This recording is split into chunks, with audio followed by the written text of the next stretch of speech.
We are, as a people,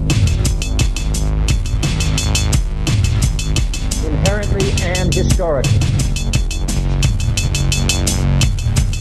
opposed to secret society, opposed to secret oaths, opposed to secret proceedings, secret proceedings. No official of my administration, whether his rank is high or low, should interpret my words here tonight as an excuse to censor the news, to stifle dissent, to cover up our mistakes, or to withhold from the press and the public the facts they deserve to know.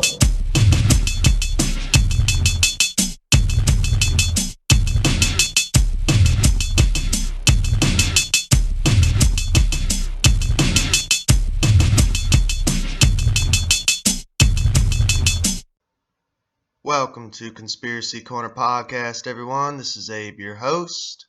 It is 5 a.m., September 7th. Hope everyone had a good and enjoyable and happy Labor Day. I just got off work, worked overtime. Figured I'd make a little extra money since my car's in the shop. Supposed to get my car out today, so hopefully, knock on wood, it's fixed.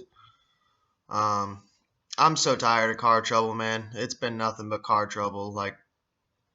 Not as bad as last year, but still, the cars have been in the shop enough this year that I'm done with it, you know.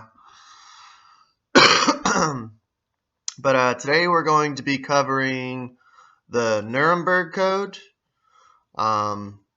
It's kind of just an information episode because I think that it's important that you guys know this and you guys kind of like having some ammo on you, you know, because shit's getting weird out there.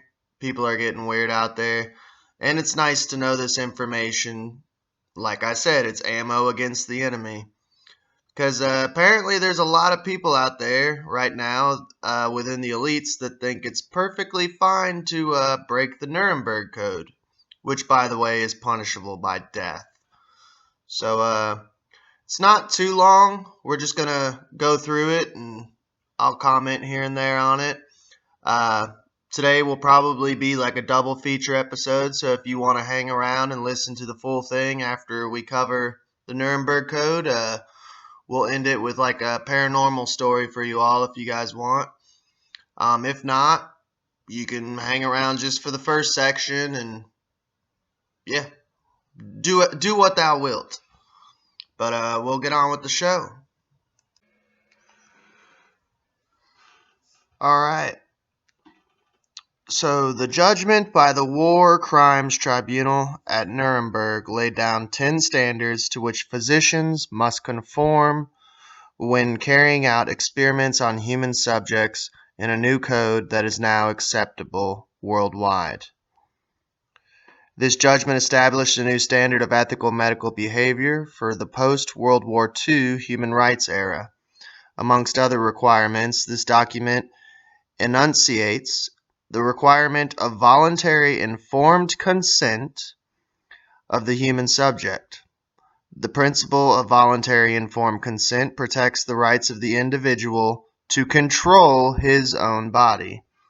Now, I imagine that'd be his and her own body.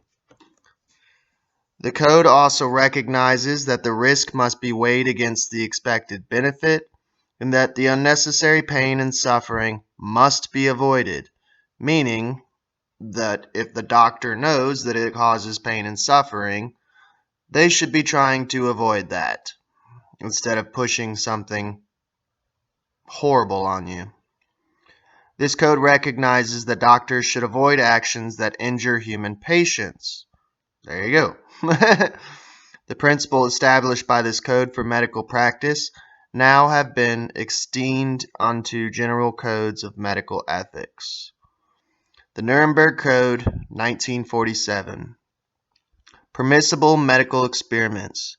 The great weight of the evidence before us to effect that certain types of medical experiments on human beings when kept within reasonably well-defined bounds, conform to the ethics of the medical profession generally. The protagonists of the practice of human experimentation justify their views on the basis of such experiments yield results for the good of society that are unprocurable by other methods of means of study.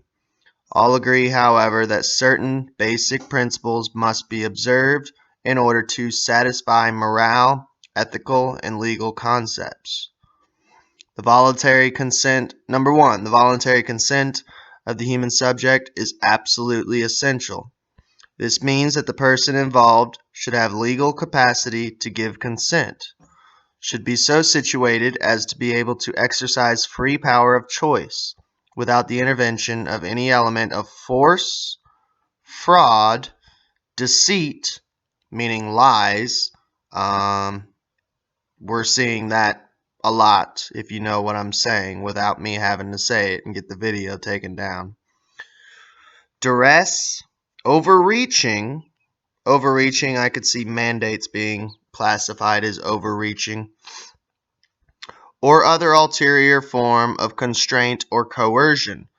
Now, coercion, that would be something like offering free hamburger and fries, offering a free lotto ticket, offering a chance to drive around the Daytona 500 in a NASCAR.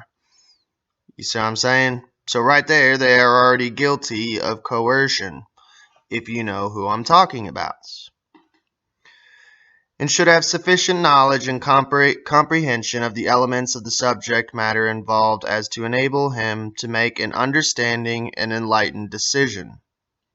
This latter element requires that before the acceptance and affirmative decision by the experimental subject, there should be made known to him the nature, duration, and purpose of the experiment, the method and means by which it is to be conducted, all inconveniences and hazards reasonably to be expected. So they should be telling whoever is taking these experiments, this experimental jabbo, they should be telling these people the inconveniences and the hazards of it. So I don't know if they are, because I'm not stupid enough to take it, but I have seen videos and stuff of people getting this wizard potion and there not being an insert paper on any of it. So, and the effects upon his health or person which may possibly come from his participation in the experiment. The duty and responsibility for ascertaining the quality of the consent rest upon each individual who initiates, directs, and engages in the experiment. It is a personal duty and responsibility which may not be neglected to another with impunity. Number two, the experiment should the text is little and the phone keeps wanting to black out on me. The experiment should be as to yield fruitful results for the good of society, which it is not. Unprocurable by other methods or means of study, and not random and unnecessary in nature. So right there, they're breaking Nuremburg Code number 2 because this is unnecessary, especially with a 99.96 survival rate. The experiment, number 3, the experiment should be designed and based on the results of animal experimentation, which, by the way, the results of those animal experimentation have all found out that basically all the animals died within 2 months after of drinking the wizard potion, and they actually averaged that out to the lifespan, because it was ferrets, they averaged it out to the lifespan of human beings. Doctors and scientists have, and it would basically be 2 to 3 years you have after being injected with the wizard potion. That's your timeline. So anyone who has been injected, they got about 2 to 3 years is what I've heard from doctors and scientists, by the way. So yeah, enjoy your time with them while it lasts. Let's see. Okay. Number 3, the experiment is designed based on the result. Okay, animal experimentation and a knowledge of natural history of the disease or other problem under study that the anticipated results justify the performance of the experiment, which I don't think it justifies being injected when the survival rate is 99.96. Sorry I sound like a broken record, but I keep having to reiterate how they keep breaking the Nuremberg Code, which is punishable by death. The experiment, number 4, the experiment should be so conducted as to avoid all unnecessary physical and mental suffering and injury. Yeah, Bell's palsy is pretty unnecessary considering it basically is like the common cold or the flu. I'm pretty sure Bell's palsy is unnecessary, or permanent nerve damage where you can't even walk or you just shake and spasm 24/7, and death. No experiment, number 5, should be conducted where there is a priori reason to believe that death or disability injury will occur. And we know that it's causing death and disabling injury. Except perhaps in those experiments where the experimental physicians also serve as subjects. Ha ha! Maybe that's why they're making all the medical fields drink the wizard potion. It's like, fuck it. If they're going down, you're going down too. It cracks me up too, all these nurses that are like, I'm not taking that shit, but they inject it into everyone else, and then they want me to feel bad when they're losing their job. You guys danced for a whole year on TikTok, and you were laughing about having to inject all these other people with a wizard potion, and now you're losing your job and you want me to feel bad for you? No. You guys deserve more than losing your job. You guys are the problem. Sorry. Proper preparations. Number 7, proper preparations should be made and adequate facilities provided to protect the experimental subject against even remote possibilities of injury, disability, or death. Number 8, the experiment should be conducted only by scientifically qualified persons. The highest degree of skill and care should be required through all stages of the experiment of those who conduct or engage the experiment. So why, okay, number 8 right there. Why is Bill Gates saying anything? Why are people trusting Bill Gates? He's not a doctor. As far as I know, he's not a fucking scientist either. So the point that everyone keeps taking medical advice from a guy who works on computers and basically a nerd, like, blows my fucking mind. During the course, number 9, during the course of the experiment, the human subject should be at liberty to bring the experiment to an end if he has reached the physical or mental state where continuation of the experiment seems to him to be impossible.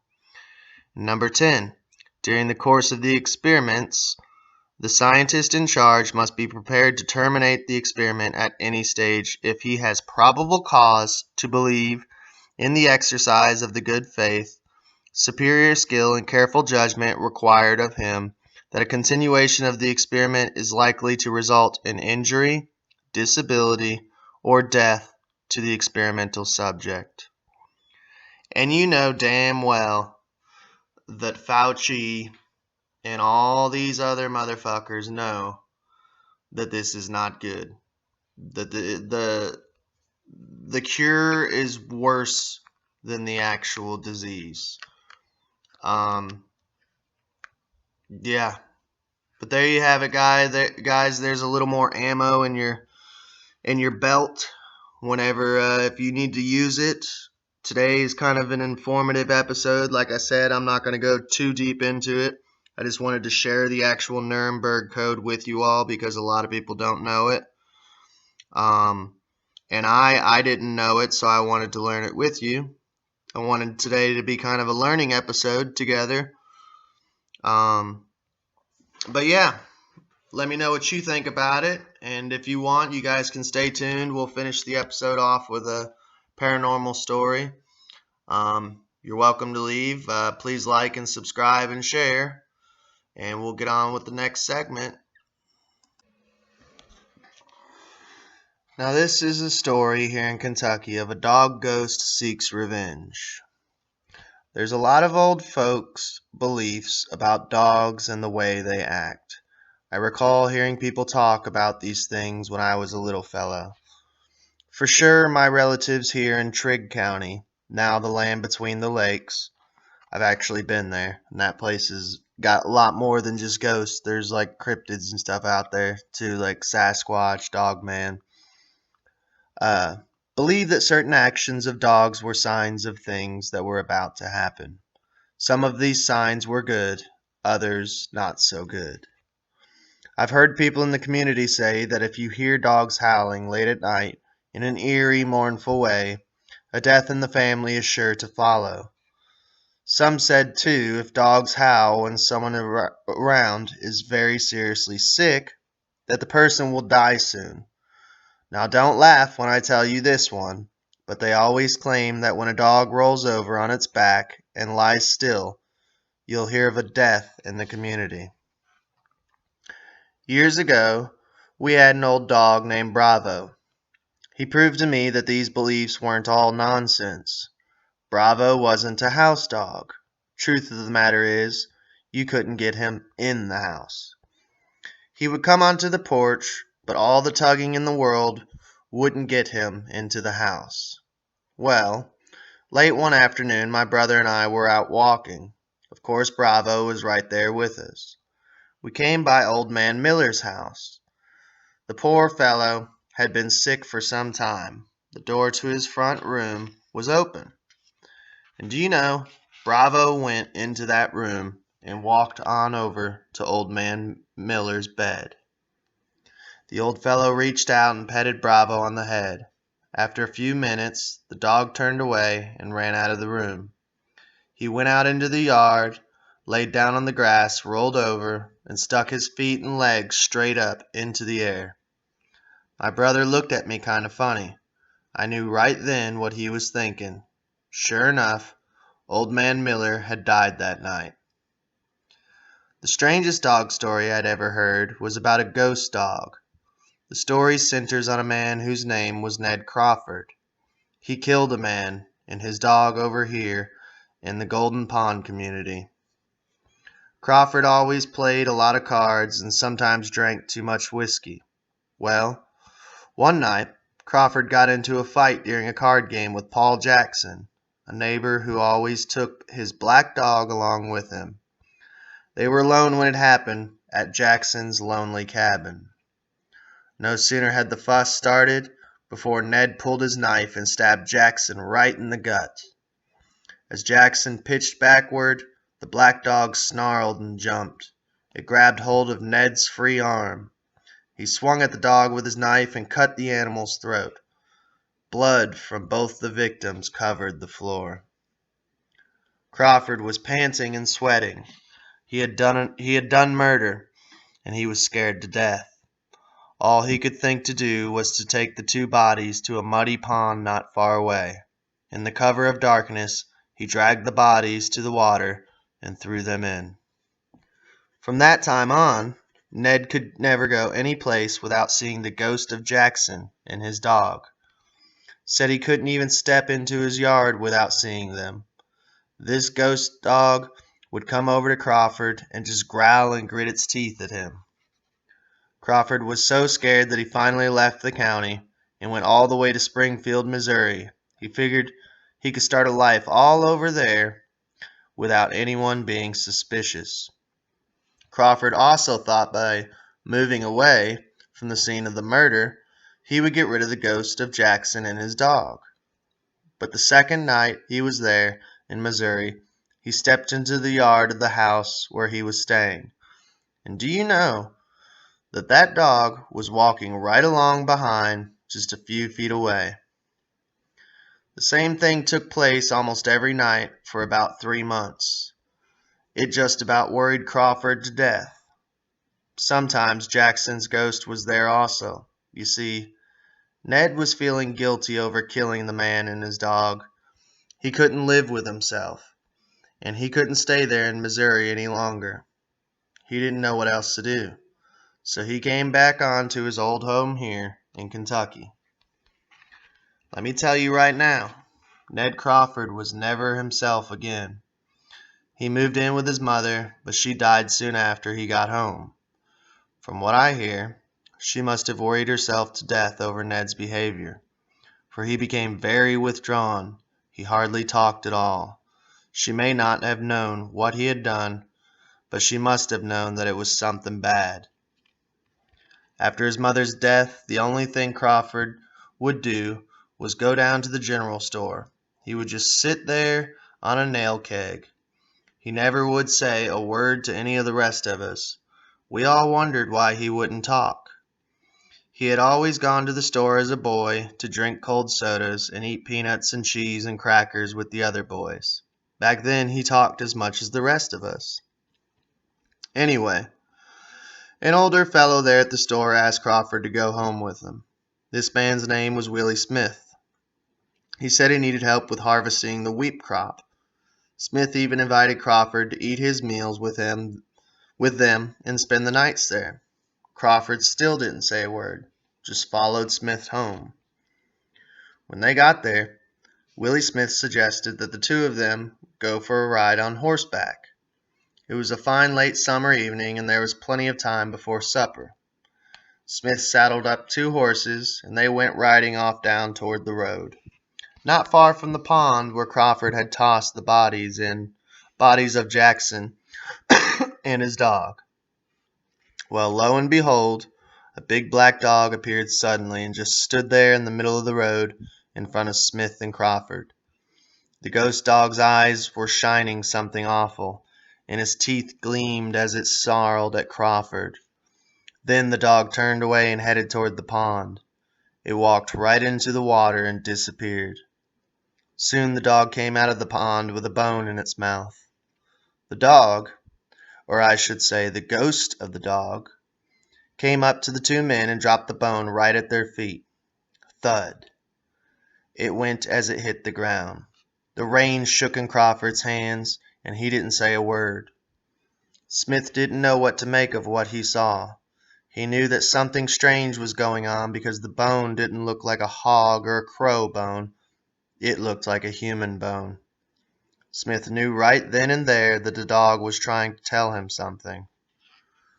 Crawford sank down in the saddle and placed his head in his hands. He began to cry and shake all over. It was then that he admitted to killing Paul Jackson and his big black dog. He claimed that he couldn't shake the memory of the awful thing he had done. He went on to tell how he had seen the ghost of both Jackson and his dog for months, every time he stepped out of the house. Smith got down off his horse and pulled Crawford out of the saddle. He took Crawford by the arm and led him over to the edge of the pond.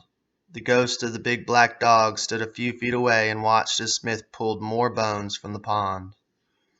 Crawford was turned over to the sheriff and put in jail to await trial for murder.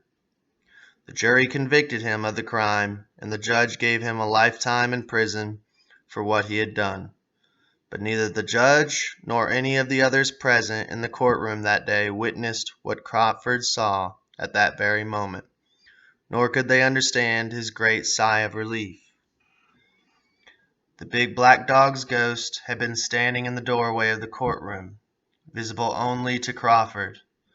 When the dog ghost heard the judge proclaim Crawford's life sentence, it turned around and slowly faded away in a faint cloud of mist. Crawford smiled.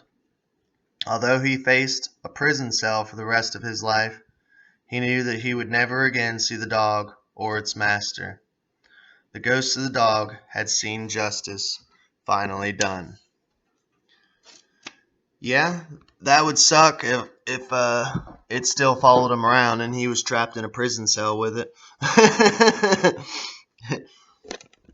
But yeah, I've never heard of that county either. I've been quite a few different places here in Kentucky, but Trigg County, I believe is what it was called.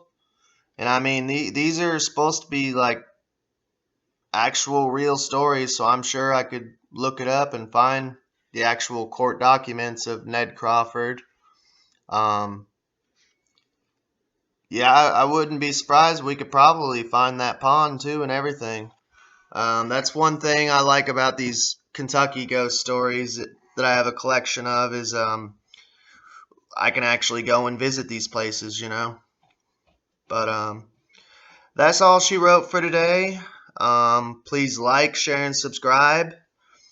Um, if you're a visual listener and you want to listen to his audio only to save your battery, if you're listening on your phone with headphones or whatever, some people like to do that while they're working.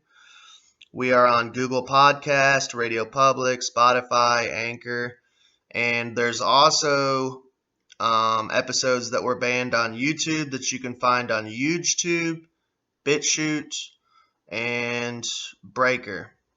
But that's all she wrote. I hope you all have a good day and be safe. We are, as a people, inherently and historically opposed to secret society, opposed to secret oaths, opposed to secret proceedings, secret proceedings. No official of my administration, whether his rank is high or low, should interpret my words here tonight as an excuse to censor the news, to stifle dissent, to cover up our mistakes, or to withhold from the press and the public the facts they deserve to know.